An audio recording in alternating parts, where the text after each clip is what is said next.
जब से अमेरिका और इसराइल ने ईरान पर हमला किया है और उसके बाद जंग शुरू हुई है, मदरलैंड में कुकिंग गैस को लेकर तो पूरे मुल्क में हंगामा बरपा है कि भक्तों के फादरलैंड और दादालैंड की हरकत की वजह से मातालैंड में चूल्हा जोड़ना बहुत मुश्किल हो गया है। लेकिन बात इससे भी आगे की है। अब मसला यह है कि मातालैंड अगर अपनी अपनी पुरानी पलंग को जलाकर खाना भी पकाने की कोशिश करेगी तो हो सकता है कि उसे किसान आगे चलकर अनाज सप्लाई न कर पाएं। आप कहेंगे कि ये क्या बात हुई, लेकिन बात बहुत सीधी है। जिनके लिए भारत 2014 में आज़ाद हुआ, उनके लिए किसान के फायदे और नुकसान की बात करना देशद्रोह है। लेकिन ये बताता चलूं कि सिर्फ पेट्रोल, डीजल और गैस ही नहीं, बल्कि खाद भी उन्हीं अरब मुस्लिम मुल्कों से भारत में आती है और किसान उनका इस्तेमाल करके अनाज पैदा करते हैं और हम आप तक अनाज और सब्जियां पहुंचती हैं। लेकिन इससे सिर्फ उन लोगों को फ़र्क नहीं पड़ता जिनका पेट और दिमाग गोबर और गौमूत्र से भरता है। चलिए आज इस पर भी बात कर ही लेते हैं। भारत का किसान आसमान से बारिश मांगता है और बाजार से खाद खरीदता है और इस तरह हमारे और आपके पेट भरने का सामान होता है। लेकिन आज वो समुंदर से यूरिया की राह देख रहा है। जंग कहीं और होती है, मगर उसका असर भारत के खेतों में उगता है। 4 अप्रैल को इंडियन पोटाश लिमिटेड ने तकरीबन 2.5 मिलियन टन यूरिया इंपोर्ट करने के लिए एक टेंडर जारी किया। 15 अप्रैल को सामने आने वाली कीमतों ने सबको चौंका दिया। वेस्टर्न कोस्ट के लिए $935 पर टन और ईस्टर्न पोर्ट्स के लिए $959। उसके बरखिलाफ 18 फरवरी को राष्ट्रीय केमिकल्स एंड फर्टिलाइजर्स के टेंडर में यही यूरिया $508 से $512 पर टन में दस्तयाब था। सिर्फ 2 महीने में कीमतों का दुगना होना किसी आम मार्केट की तब्दीली का नतीजा नहीं, बल्कि एक बुरे जियोपॉलिटिकल शॉक की अलामत है।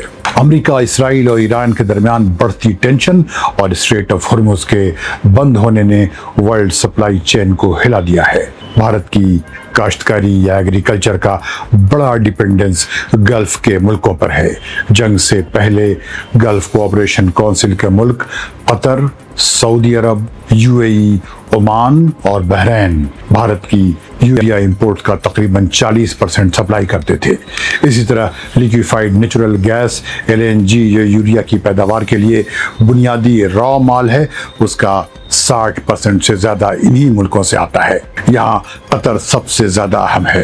कंपनी कतर एनर्जी जो दुनिया की बड़ी अमोनिया और गैस सप्लायर है, ईरानी हमलों के बाद पार्शियली तौर पर बंद हो गई। इससे सप्लाई में बड़ी कमी आई और उसका असर डायरेक्ट भारत के खेतों तक पहुंचा। नतीजा साफ है, लोकल पैदावार मुतासिर हुई। इंडियन एक्सप्रेस की एक रिपोर्ट के मुताबिक आम हालात में भारत हर महीने तकरीबन 2.5 मिलियन टन यूरिया पैदा करता है, मगर मार्च में ये सिर्फ 1.5 मिलियन टन रही और अप्रैल में भी मुकम्मल बहाली मुमकिन न हो सकी। दूसरी तरफ डिमांड बढ़ रही है, खासतौर पर खेती के लिए आने वाले सीजन के पेश नज़र जो जून में मानसून के साथ शुरू होता है। एक्सप्रेस ने अपनी रिपोर्ट में कहा है कि इस सीजन के लिए 19.4 मिलियन टन यूरिया दरकार है, जबकि सप्लाई सिर्फ 5.5 मिलियन टन है। क्राइसिस सिर्फ यूरिया तक लिमिटेड नहीं, डीएपी की कीमत $720 से बढ़कर $900 से ज़्यादा हो चुकी है।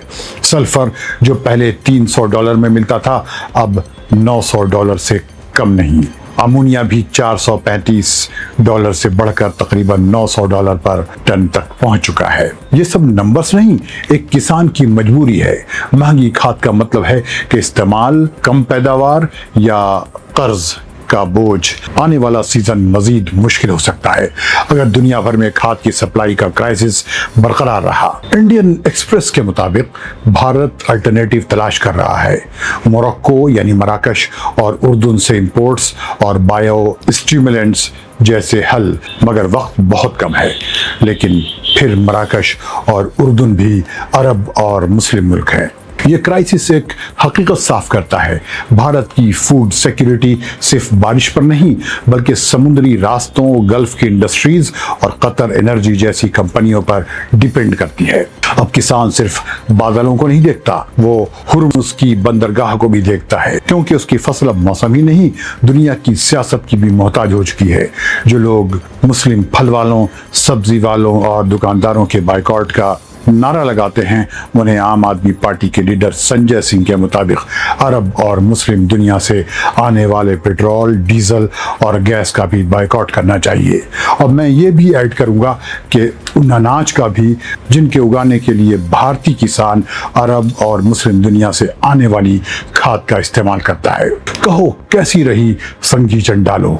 चलो इस जंग से ये तो याद आ गया होगा कि तुम्हारी गाड़ी मोटरों में तेल अरब और मुस्लिम दुनिया का पड़ता है, और गैस जिससे मातालैंड खाना बनाती है वो भी अरब और मुस्लिम दुनिया से आती है, और जो अनाज तुम बाजार से खरीद कर लाते हो वो भी अरब और मुस्लिम दुनिया के खाद से पैदा किया जाता है। कहो कैसी रही संघी चंडालो।